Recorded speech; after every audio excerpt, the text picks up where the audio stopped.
Ten name van hem. Ja, maar dat is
natuurlijk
Good evening, everyone.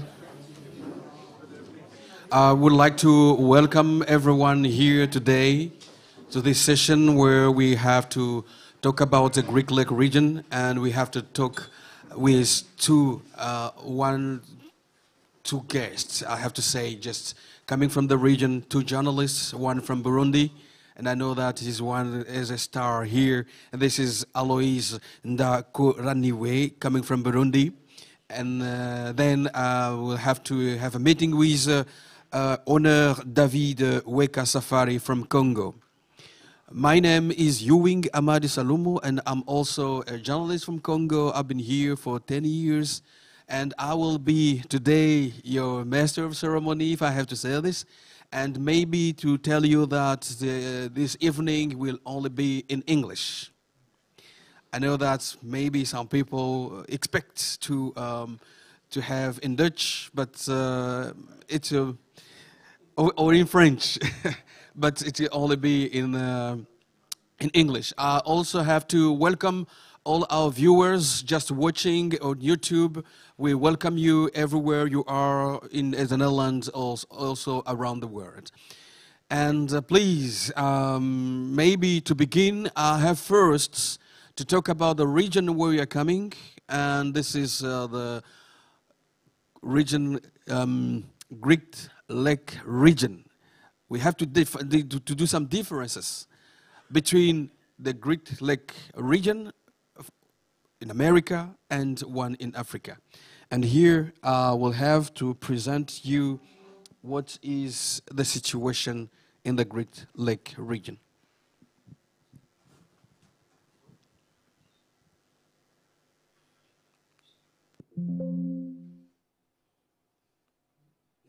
Yes. So as said, we have to talk with Honneur David. I will talk with Aloys, but we will also have one special guest coming from Justice and Peace, and that is Honneur Sik. So this is the presentation that I prepared for you, and it's about the conflict in the Greek Lake region.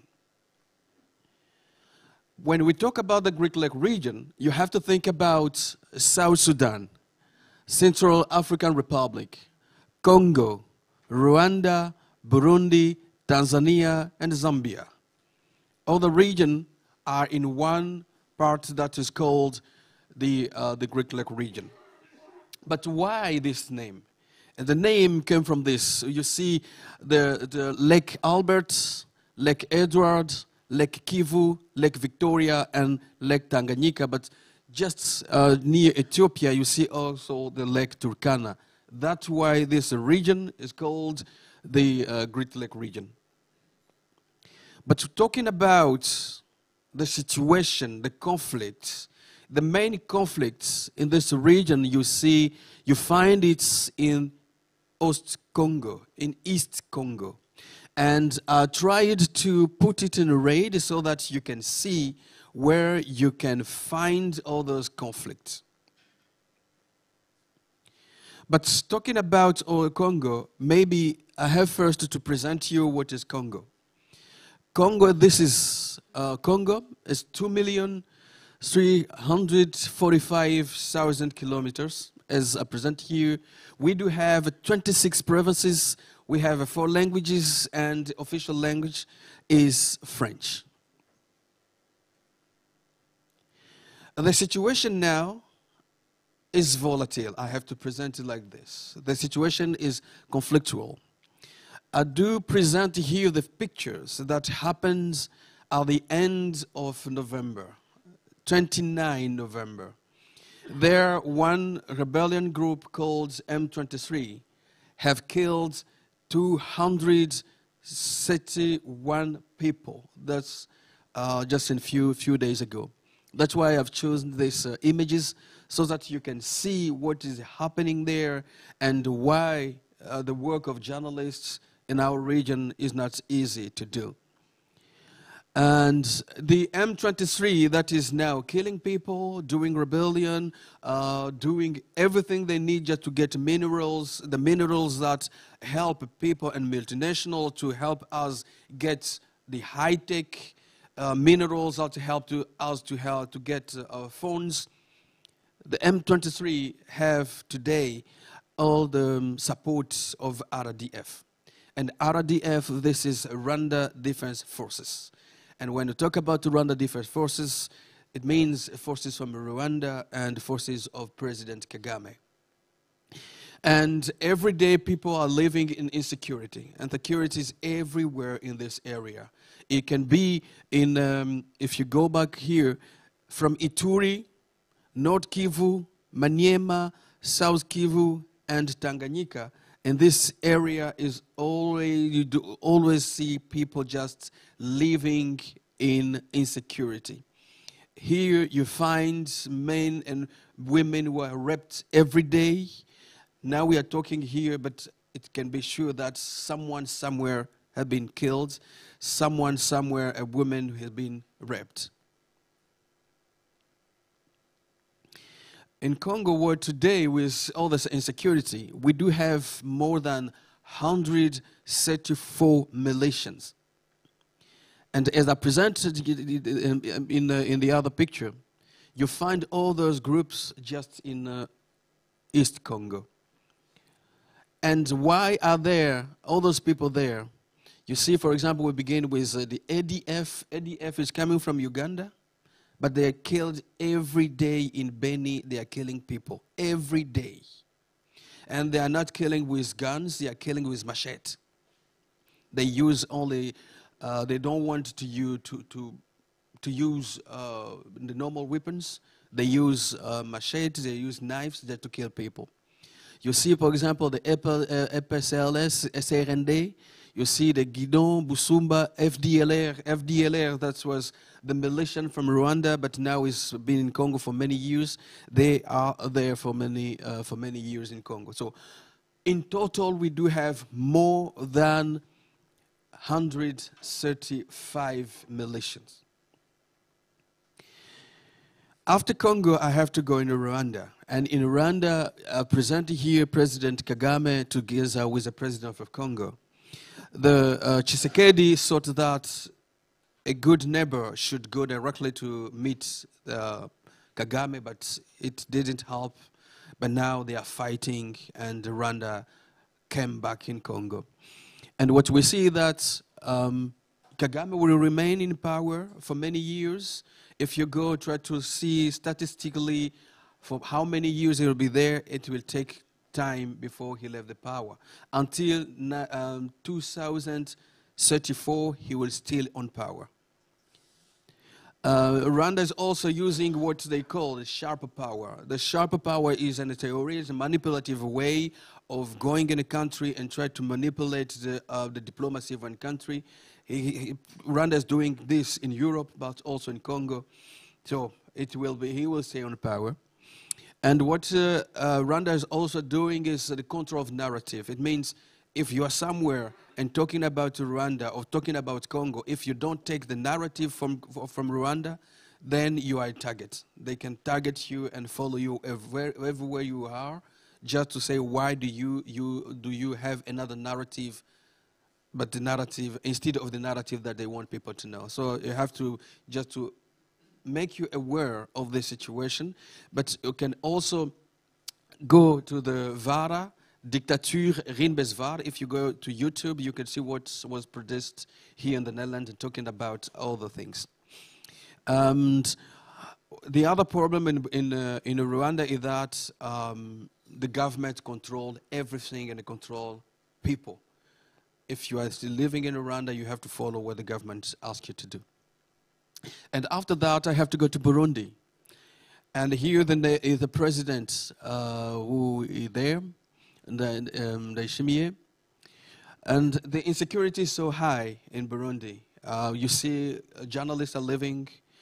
There were just main radio station that was burned. For example, the RPA where Aloys were working was burned. Human rights violation is so high. The killing of politicians, they have to leave the country, they have to go in exile. And you have not only politicians, but also journalists in exile. And today we see that Burundi forces are in Congo. And I do also have friends, we work together for many years that are journalists. Some are in Madagascar. Sorry. Some are in Madagascar, some are in Rwanda. Sorry.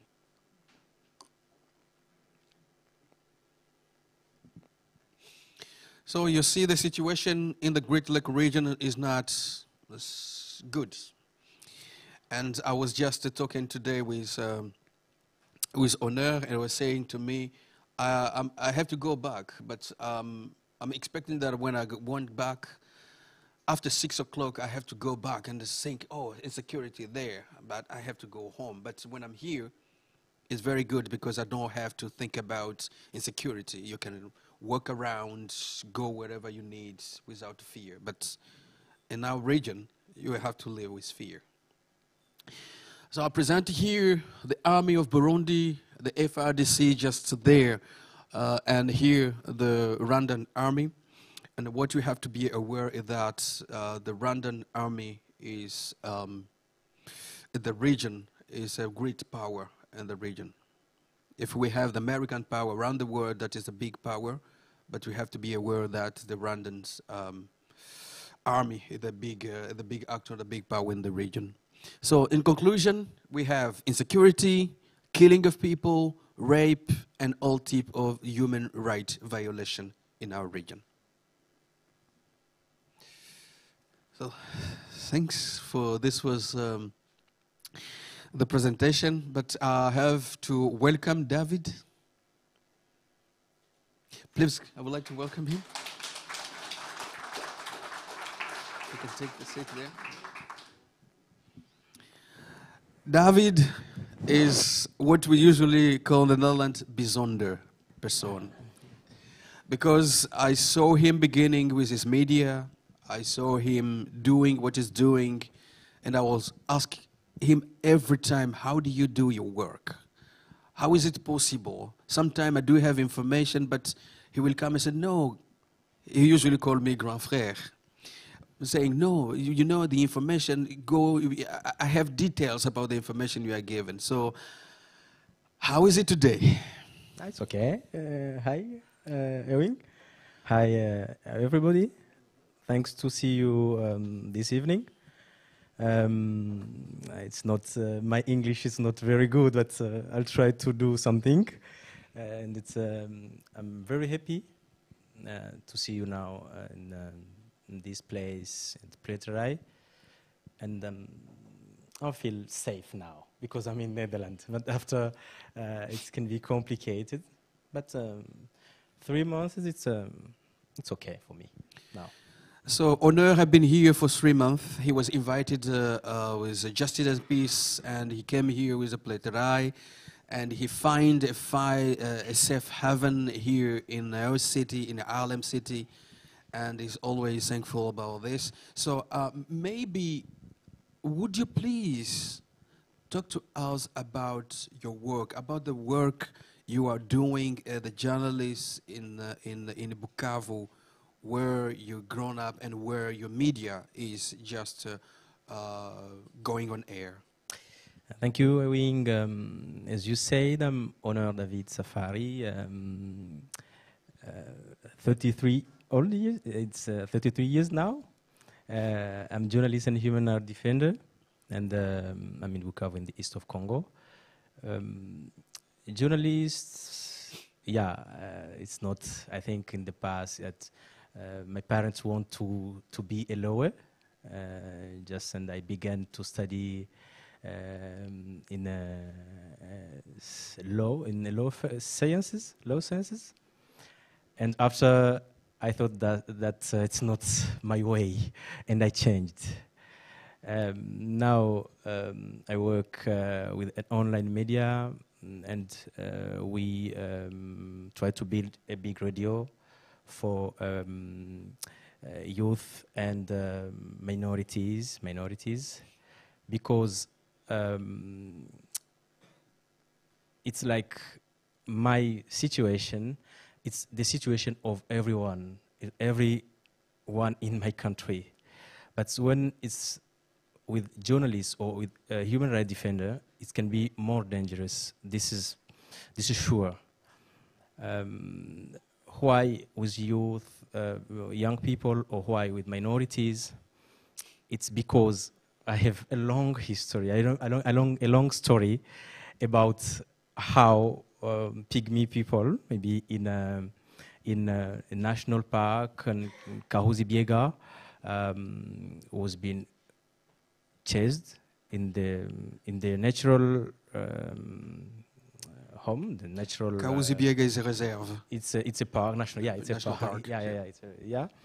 And as a journalist, I said, okay, it's good to talk about governance. It's good to talk about human rights violation, but there is a specific category of people now who is suffering. We have the same situation. All the people live in the same situation: insecurity, killing people, raped women. It's a kind of jungle. But this specific category of people is very in a very bad situation. And this is why I say, okay, I have a story about bad governance, about human rights violation, but specific about minorities, about pygmy people. And now, Bukavu, it's in Bukavu, in our city. It's not easy to be a journalist. I think a wing told it. He tell about the situation in the Great Lake region. It's not easy to be a journalist. But first, it's not easy to be a Congolese. It's not easy to live in Congo, especially in our region. It's not easy. Maybe I have to add some details when I talk about the reserve Kahuzi-Biega. Yeah. That was created in the year 1937. Yeah. And after that, in the year 1970, Mobutu decided to extend the surface of this area. And this means that they have to chase all the pygmies from their home, and so that they don't have a home to live. Now they have to live in an area where it's not where they belong, or where they can live as a human being. So they have too many problems, and so you have decided to talk about them, to talk about the situation of a pygmy.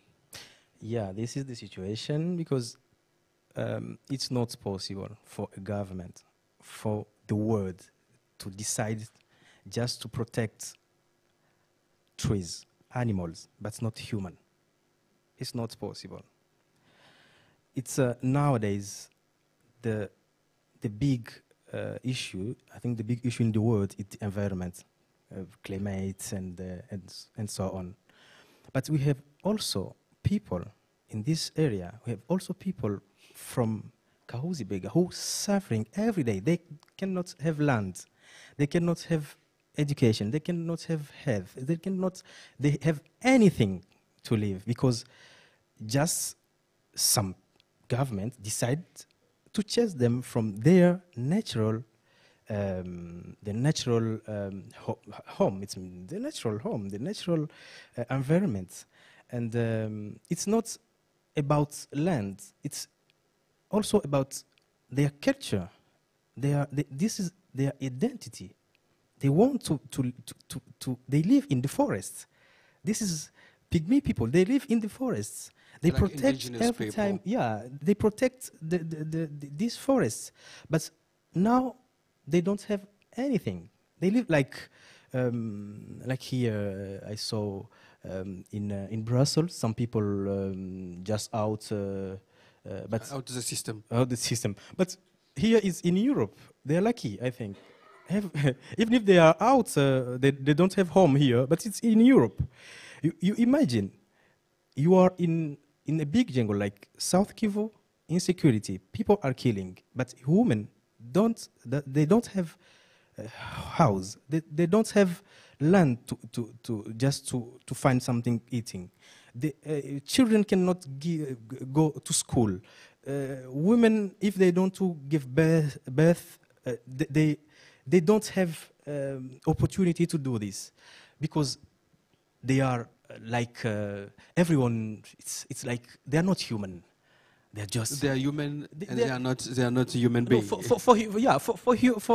For government or for the world, it's okay. The park, it's the focus. Nature is the focus, but not people who live in this area. Maybe you have to talk when reporting about this issue, when reporting about the environment of the indigenous people, Pygmies. Yeah. What are the main issue that you are facing? And maybe today, if there is a question, you can take a microphone there, and then you can ask a question. Just give him another word. What's the main issue for you when reporting about this issue?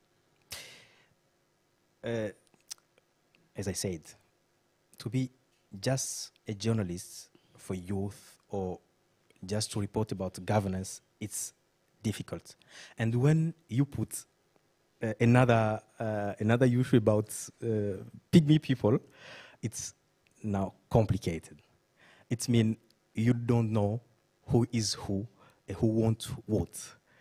Every time they can take you on the way and put you in jail as Pygmy people, because some leaders from Pygmy people, now they was in prison. Some of them was killed. They were killed. Some of them now it's not. Sometimes when I cannot. Sometimes when I'm here and I hear some work, it's a firework. Firework, yes. Yeah, and I say, okay, maybe it's another kind of. This is my time in Congo. And every time I'm afraid. Fireworks. Oh, what is this? What is this? Because this is our life. If you hear something like fireworks, it means they kill. Someone is killed. Yeah, someone is killed. Someone is killed. Someone is attacked. And in majority of these people, it's maybe journalists, activists. I don't know. It's very complicated in our region. We do have, just to add, we do have a phenomenon in our country where every day you have to hear from radio saying we have found a body somewhere on the street and we don't know who dumped it there. And as a journalist, maybe to come back as a journalist to two of my friends was killed. Serge Namujimbu, Serge Maeshe, Didas Namujimbu, Coco Mangara. So there is a list of journalists that were killed in Congo, and as Safari is just saying, it's not easy to be a journalist in our area. So thanks a lot, Honneur. And I would like, if someone have a question, just please come here and take a microphone and ask your question. Maybe you can get other details.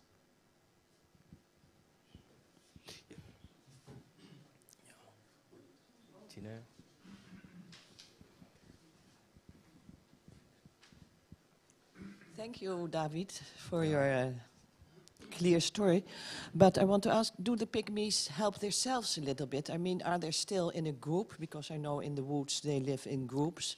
But, or are they all divided? Or do they still have their form of living like they had in the woods? Thank you for the question. Now they don't live in the same place. They are in different places. Because they don't have land, they don't have other forests. It means everyone try just to find where living. Everyone must just try with his family, and some of them, some people, it's like a small community, is just around the park. And now they have a big problem between the park, the guard park, it means eco guard. Eco-guard, this means eco-guard? Yeah, the eco-guard. And between eco-guard and pygmy people. Sometimes they have just to fight, just for, they want to live in their nature. And they cannot do it. They cannot do it. They can't, it's like you refuse life to a big, a community, and you refuse this life to this community. It's not, I cannot understand. I cannot understand. They're discriminated, they are chased, they are killed. People do not recognize that they are human beings, other categories of people. So it's not easy for them, I think. Yeah. Some of them are in Kalehe, others in Kabare. This is other regions around the national park. Some of them are in Ijwi. But all this group, they don't have land. They are just living like refugees, not refugees because sometimes refugees had rights here. Like displaced person, internal displaced person. Yeah, refugees has some rights here, but they are not refugees. They are just not animals, because animals has also rights here. Just kind of dishes. It's too much. Yeah. So we can't use this. I know that is very complicated for someone.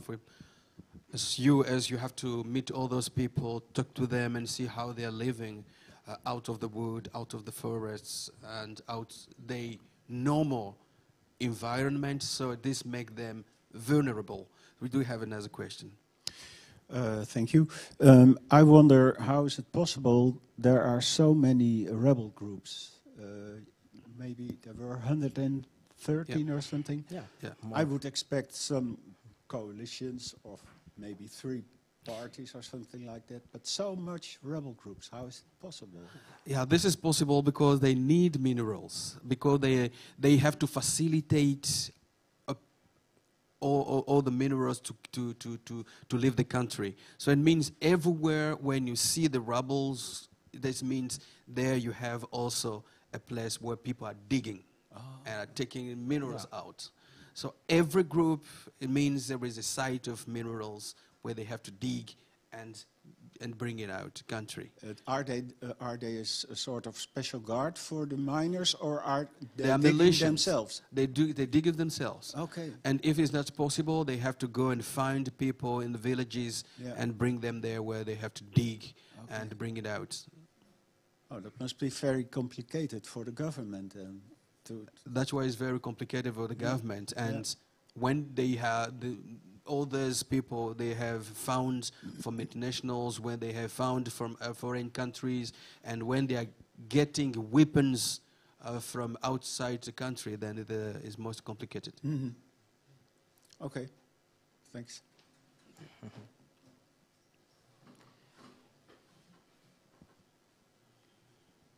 I have two questions. Let me start with the first one, the big one. We often hear there's a big struggle between the Chinese and the Russian authorities to get the minerals from Afrika. It's not mainly Western or American companies. Is that true? Is it politically directed from China and Russia? Or do you say European and American companies are the blame too? Thank you. Maybe Ewing is big specialized in this question, but I know that in Kivu we don't have Russian companies. We have some Chinese and some American companies. Okay. In North Kivu we have American companies, and in South Kivu we have some Chinese now. But in the past we have also Banro from Canada, I think, or American. Yeah, it's not, you cannot say, okay, it's now Chinese or American. That they want just money. Right. And in this environment, it's very complicated to know who is doing what and who is who. It's complicated. Yeah. Okay. But maybe I have to help you just a little bit. Yeah, we had there Banro. Banro is for Afro Ashanti. For gold, that was from Canadian, but the Canadian just sold it to Chinese, and Chinese are now ruling it in South Kivu. But then again, I want to see that, as he mentioned, we do not have a Russian company, but they would like also to come there. No. And what we see in the North Kivu is the same. We do have American companies that are there. And all those companies are just doing business as usual, and they are getting minerals from all the rebels group. Okay. So it means that if we want to understand this question, we do have to think geostrategically. Who is who and who needs what? I don't think that is a question of countries, but it's a question about multinationals. And I have to remember you, for example, when the war began in 1996, the first who came there, they came with the idea to get minerals from Congo, and this was not Chinese, this was not Americans, this was not Russians, these were multinationals. Yes. And multinationals are around the globe where they can do business and do business good. They do it. They don't care about human being. They don't care about lives of people. They don't care about money. Okay, thank you for the answer. Now my second one. How can you survive personally? Do you have a job? Do you have funds? How can you survive in this mess? To this question, it's sometimes complicated to give answer to this question, because here I saw sometimes people ask how much money you need per day to live, and say, I don't know. I cannot know. I can't know. I just live day by day. It means you live as every day in my country.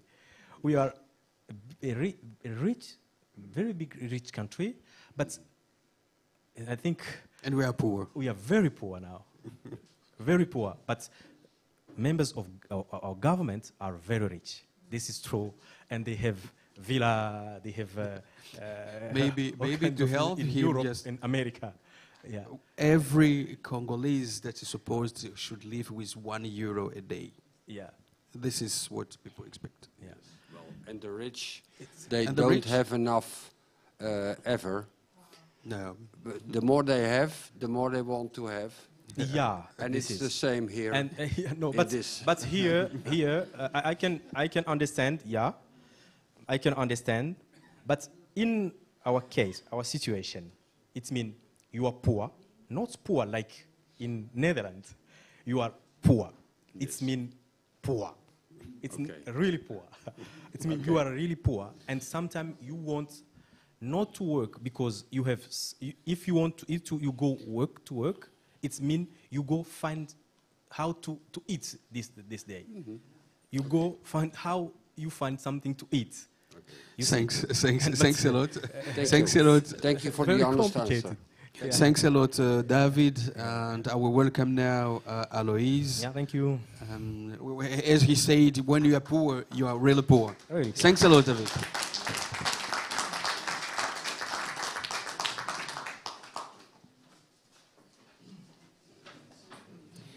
Aloys, welcome. Thank you and welcome to the stage. And we'll talk with you about Burundi. I presented here a little bit about Burundi, but now it's the time that you have to talk. You have to explain to us what is about Burundi and your work there. Yeah. Thank you very much. And I greet everyone here and everyone who is following this debate online. My name is Aloys Ndakoraniwe. I'm from Burundi. I am a journalist since 2010. I was working to a known radio which called RPA. It is in France, Radio Publique Africaine. If I try to translate it, it is African public radio. But we got several problems since 2015 because of the severe crisis. The crisis. The COP? The tentative of the COP? Yeah. It is in France, guerre civile. But it was because a tentative of coup. And that time, the security agents, police, military service came to our radio and they put the fire up on our radio. So a lot of journalists from my land, not only from my radio, but also from the radio, the television, the private television, which RTNB, Isanganiro, RPA was burned. RTNB is the public, station, yeah. But the private ones, RPA, Telerenaissance, Isanganiro, Bonesha FM, and some freelance journalist who was obliged to leave the country. So it was complicated until now. We have more than 100 of journalists who are living out of the land. So it is complicated. That's why I am also in the Netherlands. But I have a lot of colleagues who are living in Rwanda, in Tanzania, in Uganda, in Kenya, and in different countries. So when RPA was burned, how did you leave? Where did you do? What was the situation? You have to understand that in that situation, it was a very, very complicated. So explain. Yeah. We went to Rwanda, others in Tanzania, others in Congo, because the authorities gave the permission, I can say, to the public services like police to come to our radio, and they tried to shoot on the radio. So if someone is coming and he shoots at your office, this means that if he see you, he would like to kill you. So the first reaction was to leave the country. We went to Rwanda. Rwanda is like the main haven of most of you. Yeah, it was first. It was it was near Burundi, and it was easy to go in Rwanda. We should not go in Congo because of, he was saying with David that in Congo there is a lot of army group. We should not go to Congo because we are confused. We don't know that the army groups are supported by the system in Burundi. So the first choice was to go in Rwanda. And until now, I said that 100 of journalists are living in Burundi, not in Burundi because they are considered as they were supporting the team of soldiers, of politicians who essayed to make a coup. The president said and asked the government to talk with all radios in order to change the image, but also the narrative. How do you think about this? Yeah. What the president now is saying, it is good, but what they are doing, it is contractive. If the president says, okay, tomorrow we have to discuss with journalists of the responsible of media who are living in the Great Lakes regions, so they can come back in Burundi, that's good. But how can he say this? And there are some journalists or the responsible of the radios who are wanted. I can give the example, for example, the headmaster of our radio, the director, is the justice in Burundi is looking for him. If the president said that he would like our director to come back in Burundi, and there is a warrant who is looking for him, you can understand that is two different things. And it is not only my director, there are also other journalists and human rights defenders who are wanted. So it is like hypocrisy. You cannot say we want to discuss when there are the mission to arrest the persons you are inviting. Yeah. So how many journalists were killed? Officially, we have one journalist. He was working to the group, the press group Iwachu. His name is Jean Bigirimana, and he was kidnapped in 2016, and he was on the field to report news. Until now, we have never seen his body. And what we know after investigations, it's that he was kidnapped by someone who is working for the SNR. It is Service National de Renseignement. It is the secret service for the government. But the authorities didn't do anything to make sure that he is in life. Maybe they know what happened. And some other journalists have been arrested by the system, jailed, and after almost 1 year, they have been released. And the authorities are saying that, yeah, you can see, you are free, we have done something which is positive, but you cannot arrest people and keep them injustly in the prison, to release them after 1 year, and you can and then to say you did something positive. They are brainwashed. Yeah. So thanks a lot. Maybe you do have questions, and this is the time that I will invite everyone who has a question to come front and ask his question if it's possible.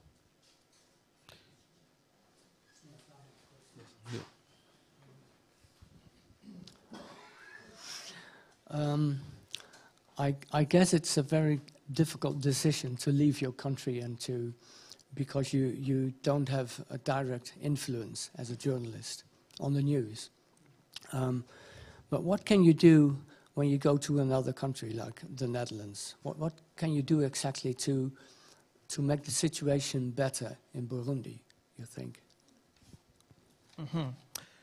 Yeah, it is difficult to leave your land because different countries have different cultures. So,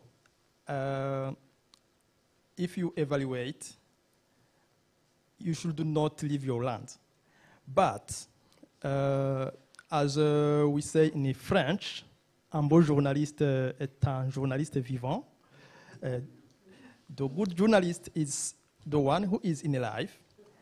And nowadays, because of the technology, I think if you have, as a journalist, if you have good contact persons on the field, you can continue to do your work, but it is different.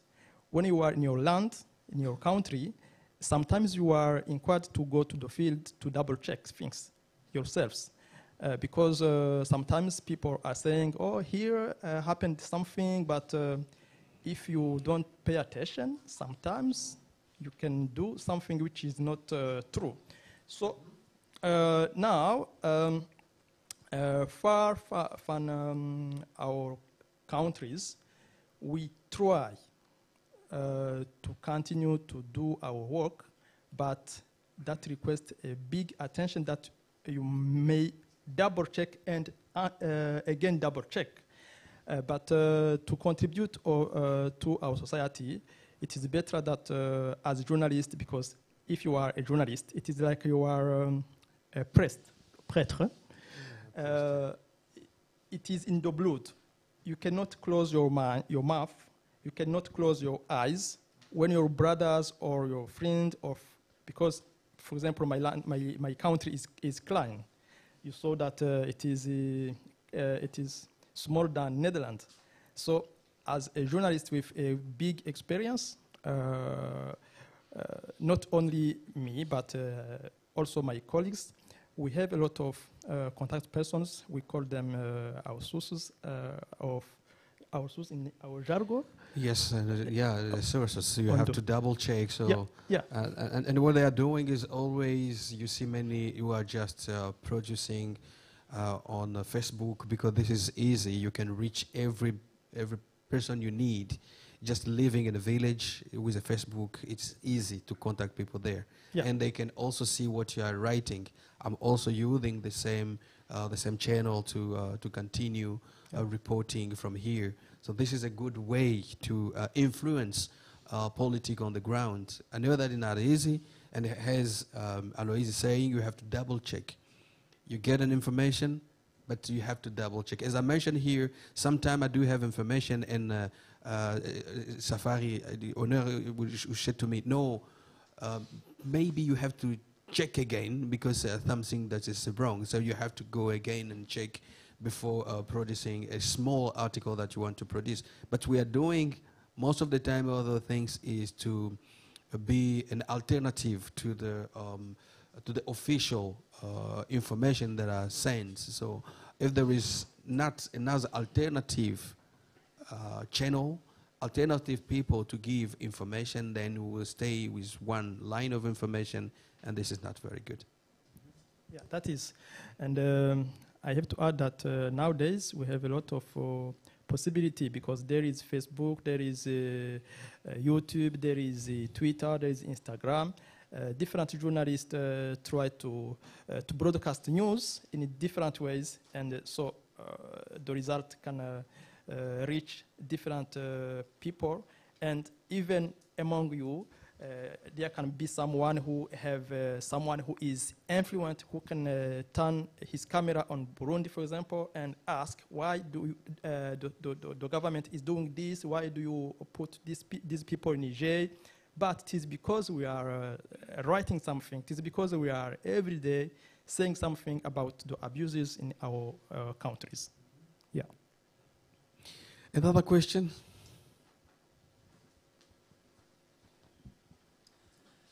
I have two questions. The first question is if Burundi also has this problem with the minerals, or that it's just the oppressive government that causes the problem. And the second question is, if you see the social media like Facebook, etc., as a serious alternative for serious radio stations, for instance, or radio stations through internet? Thank you for the two questions. About the first question, Burundi has a mineral, but not to feel like in the east of Congo. But Burundi, geographically, it is a strategic country. I think if you see up on the map, Burundi is up the top border from Kivu, Sud Kivu. And as David said, in Sud Kivu, there are some army groups. And in Burundi, I think Burundi can be a transit of some mineral from Congo, illegally from Congo, and that can transit by Burundi to go in the other direction.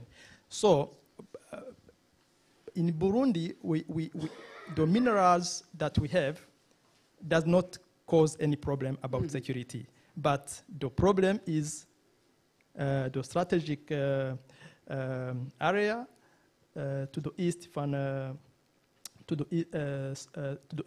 from Congo. Okay. Strategically just near the border with Uvira. Uvira is a city and Burundi is the capital of Bujumbura. Yeah. And you see all the illegal armed groups in Fizi and in Uvira territory just bringing illegally all the minerals. I was just doing some investigation and I found that the PC, the post of command of one rebel group is in Burundi, but they are fighting in South Kivu.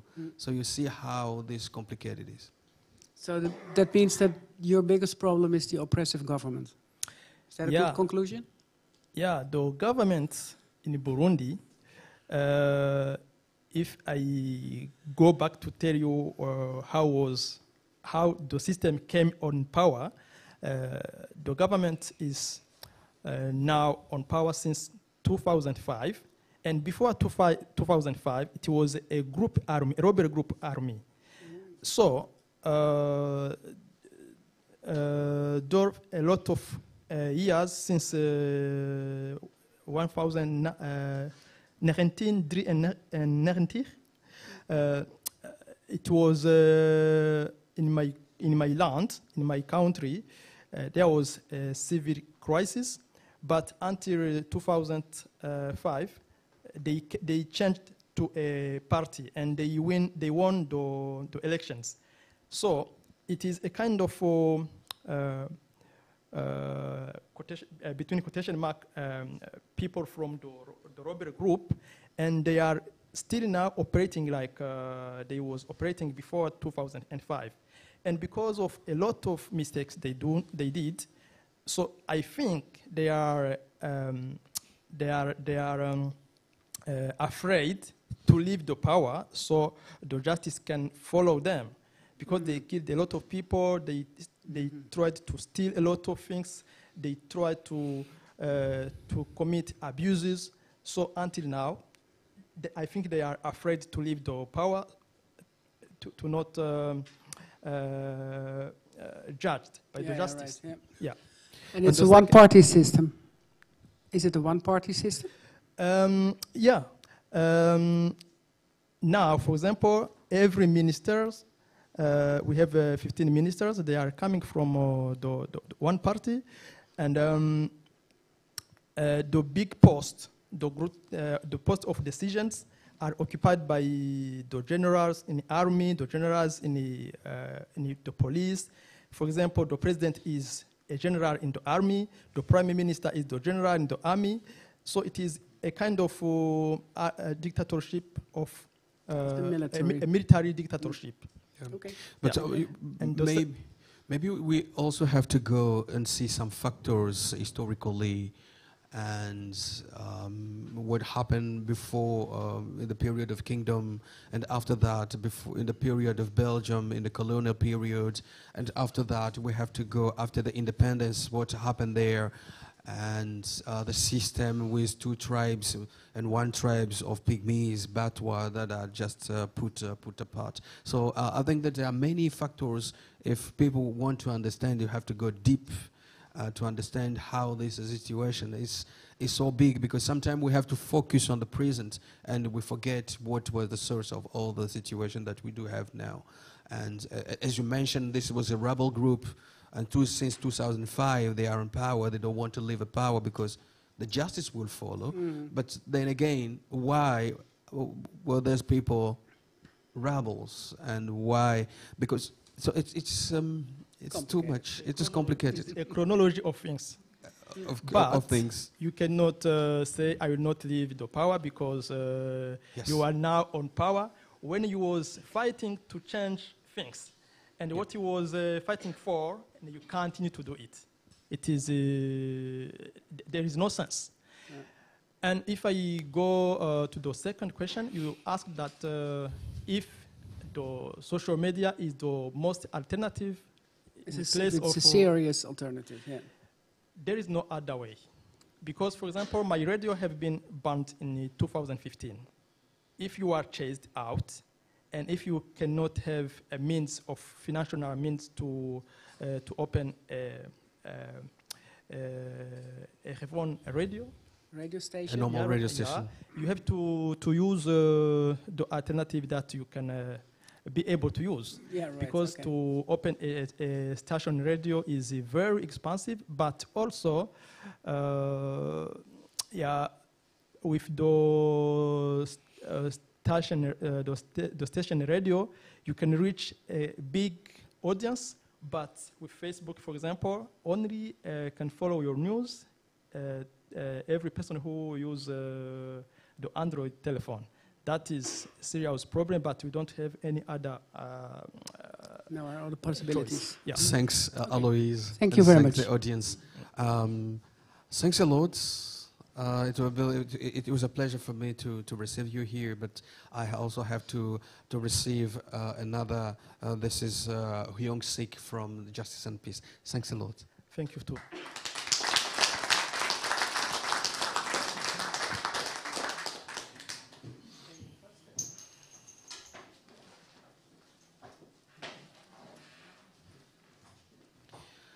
So, Hyung Sik, welcome. Hi everyone. Yeah, my name is Hyung Sik. Very nice to be here. Yeah, thank you very much for having us. Thank you very much. And we will have to talk about the program and the film about the Shelter City project that you're rolling from Justice and Peace. And this is a program that helped David to be here. Yes, exactly. We have a little video that we created for the 10th anniversary of Shelter City in the Netherlands. We can perhaps watch this video together, then we can also continue our discussion. Yeah.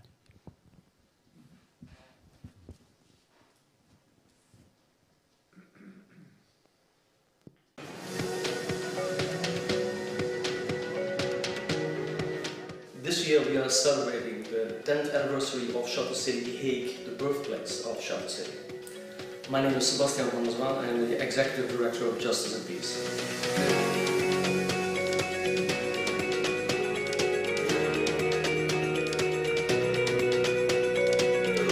So the inspiration for helping human rights defenders came from a discussion that we had with a lot of human rights defenders from around the world who visited us a long time ago.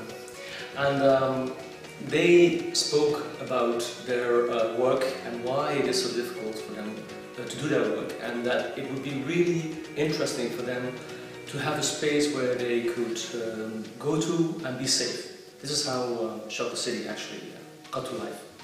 Shelter City was founded about 10 years ago. It was an initiative by our organization Justice and Peace, together with the city of The Hague and the Ministry of Foreign Affairs.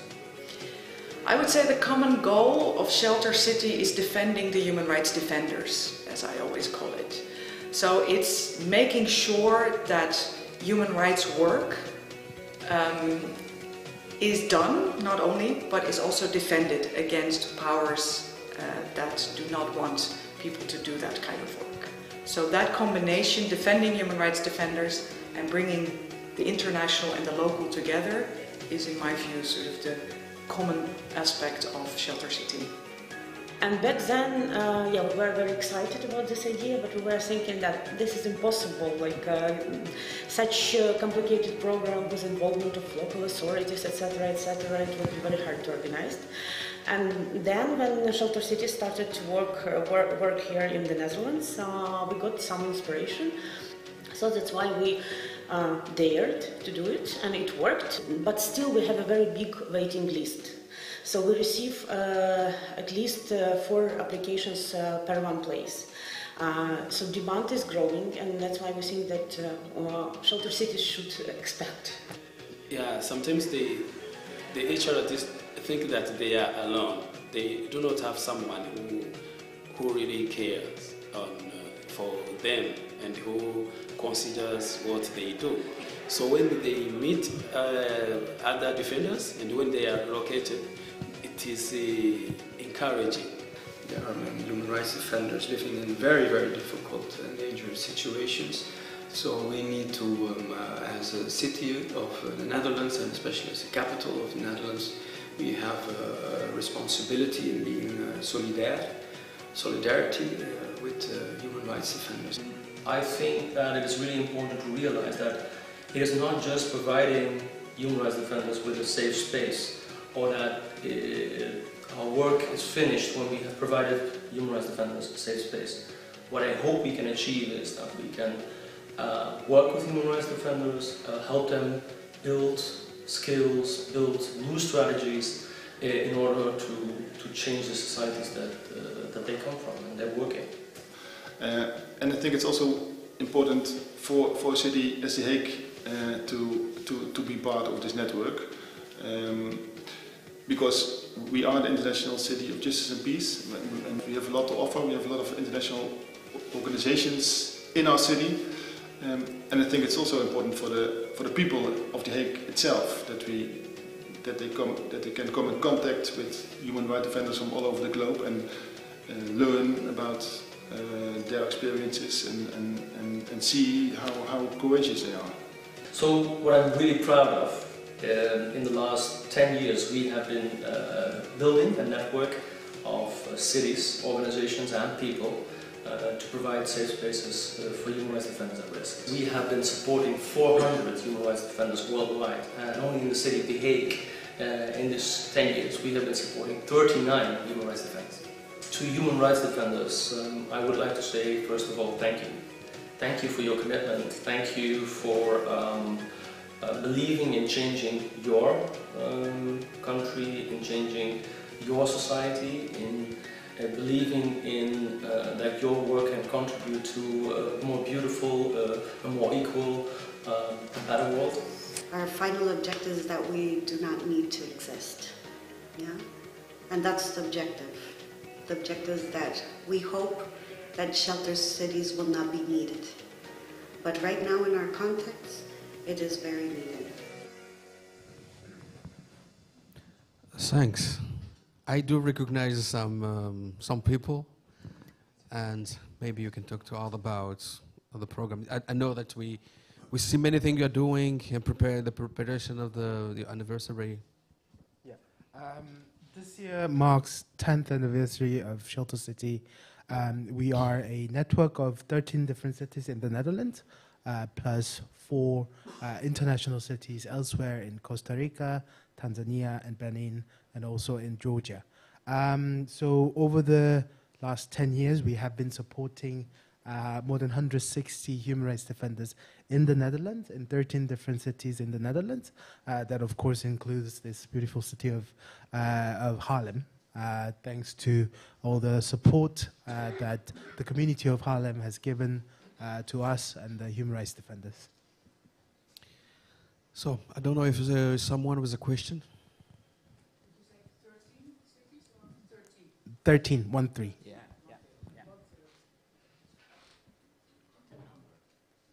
Does someone also have a question? So what do you do to find more cities?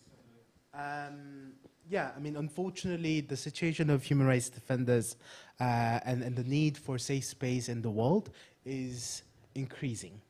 We need more safe spaces for people like Aloys, people like David, to be able to breathe, to be able to re-energize, rest, and learn new things so that they can continue their important work in their home country. So we're doing to create more spaces, not only in the Netherlands, but also in the world. We're talking to different NGOs, we're talking to different academic institutions and human rights organizations to be able to create more spaces. I believe we are. We are working closely with the European Union and the other partners in the world, yeah. So, if there is not another question, so I would like to invite again Aloys here and David. Yeah. So thanks. Thank you. Should I go? Should I go?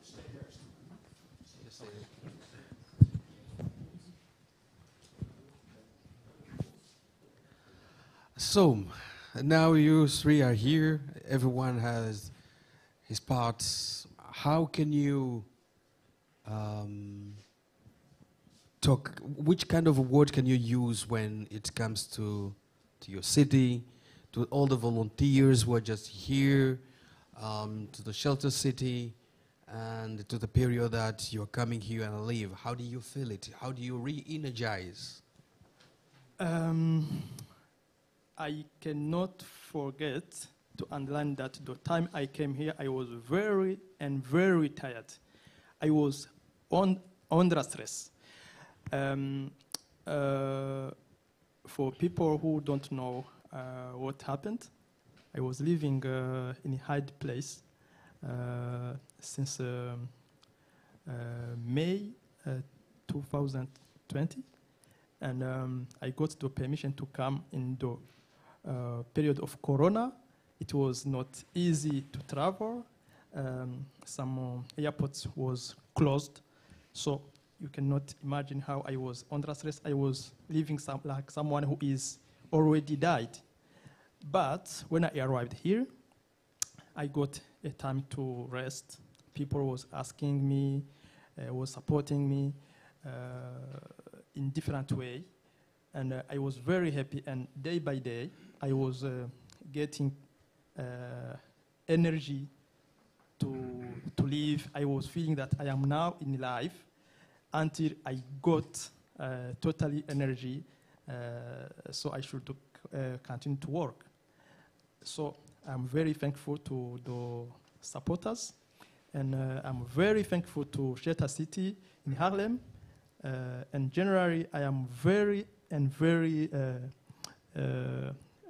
grateful and thankful to Justice and Peace and the Foreign Minister, the Netherlands Foreign Minister, which collaborate with Justice and Peace. It was really a kind of to give me another life, because I was like died. You are beginning again. Yeah. Yeah. Yeah, because it's a new life. You are a newborn. Yeah. I am a newborn. Yeah. So, David, you are now going back. What did you learn? What are you bringing home? First, I want to talk about the situation. When I came here, just with one example, I called you just to ask, how can I lock my bedroom? Because for me, it's not possible to just sleep, and it's like it's every time you feel that insecurity. You'll have someone who will come to kill you in your bedroom, and everyone you want to lock your door. And when I came here, every time it was to lock, the double lock the door, and it was very complicated, kind of permanent insecurity. But now, with the help of kind people I find here, it's I was like a king, not king of Netherlands, but kind of king. You see, everyone was very disponible, very available to help me, everyone was very ready to say, how are you? What's your problem now? Did you sleep well? And this is, for me, it was something new. Something new, something very positive. And now I'm strong again, and I can go back in my country. And you don't lock your room again? No, in my country, in my country, it's normal. I must do it. In my country, I must do it. Not here. Now, here, it's not a problem. Now I can go. I can my door it can be open, and I don't care. I don't have maybe some problem here. Yeah. But in my country, it's not possible. I must lock my door. Maybe find some chair to put on the door, because maybe just to. But if thieves come, it can take a lot of moments before. Yeah, in the house. It's kind of I don't know what it's kind of alarm. Yeah, in your body, in your if you your have life. question, please. And it's very complicated. If you have question, please, yeah. you can ask a question. I go back with a new energy, and for me, it's I do my work with engagement, a new engagement, and I say thank you to Justice and Peace, thank you to all volunteers. You are the best. Thank you also to Pletterij and special to Arno. Thank you very much.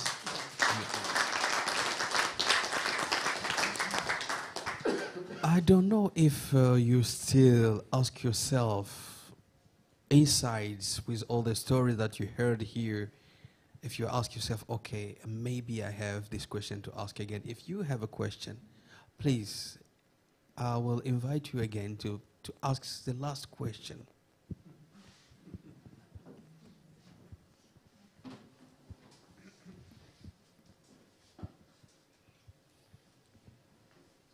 I have a try again. Thanks. What do you think, from our position, is the best way to help you further? I don't think if can you say it maybe in normal English? No, the level of my English not maybe so. This is why I can help. I need help just to know what is the question. Quel est le type? Yeah. Quel est le type d'aide spécifique que tu penses qui peut être fait pour qu'on puisse t'aider en fait? Quel genre d'aide tu as besoin?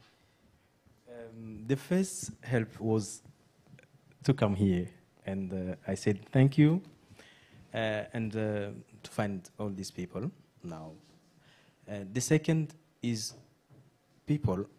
Now, some people knows about our country in Haarlem, and now some of them can maybe have kind of solidarity with our people in Congo. This is very important for me, because sometimes when we live in our context, it's like no one knows you. You are just in a jungle, out of the world, and we do something just to show that we exist, but it's like, okay, it's just dark, very dark.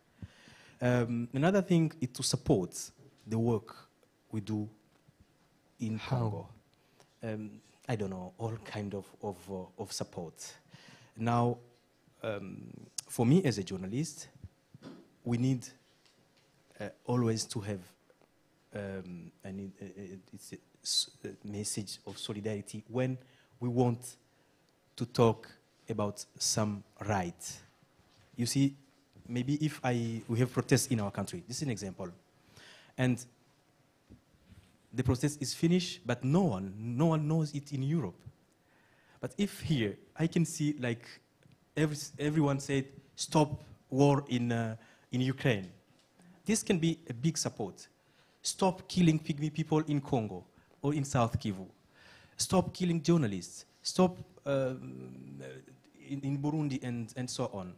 Also, you can help the independent journalists, independent media, maybe you can find someone who can have all kind of support, financial support, because this is important to have independent media. And I said it in my interview in an article at Justice and Peace. It's not easy to be independent in a country with a high level of corruption without independent person, independent journalists. And to be independent, it means you must be sure that you can live without need from politician. And this is not easy in my country. Not easy to be independent. Because you want to live.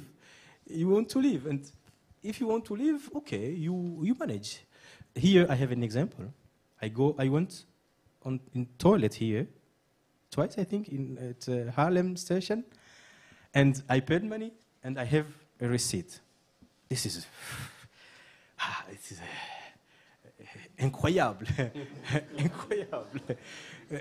For me, I have this receipt, this the proof that it's different in other countries. This is, I can understand.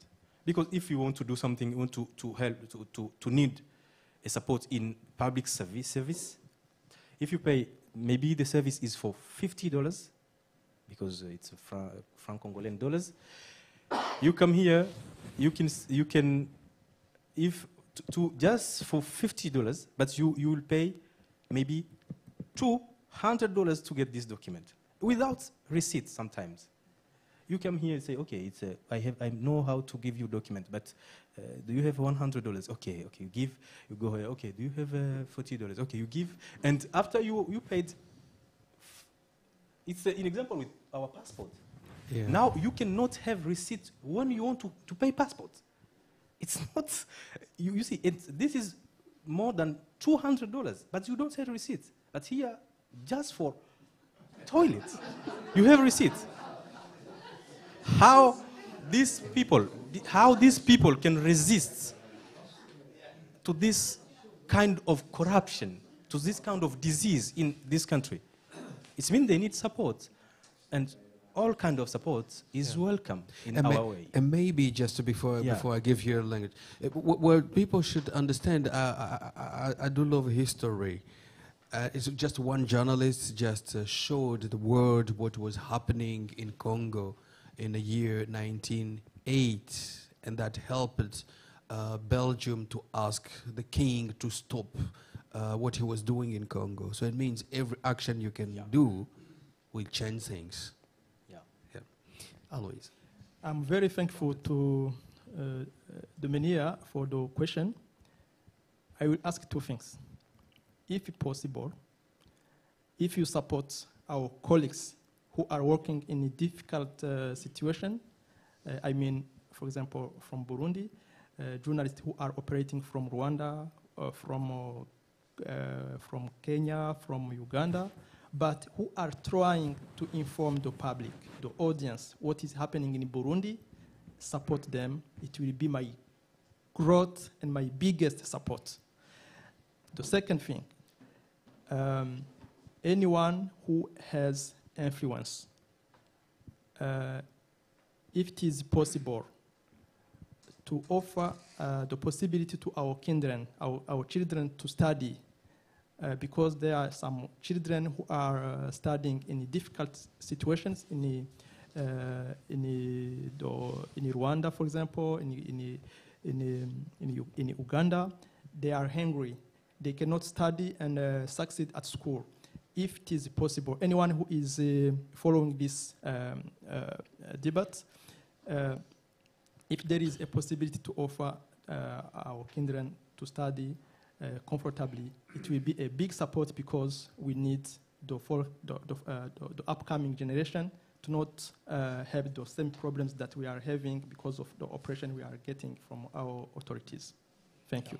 So just to add there, it means all those children are now refugees in Burundi, not in Burundi, in Tanzania, in Rwanda, in Congo also, in the region of Uvira, and they are not living very well. They don't have a good education. This is...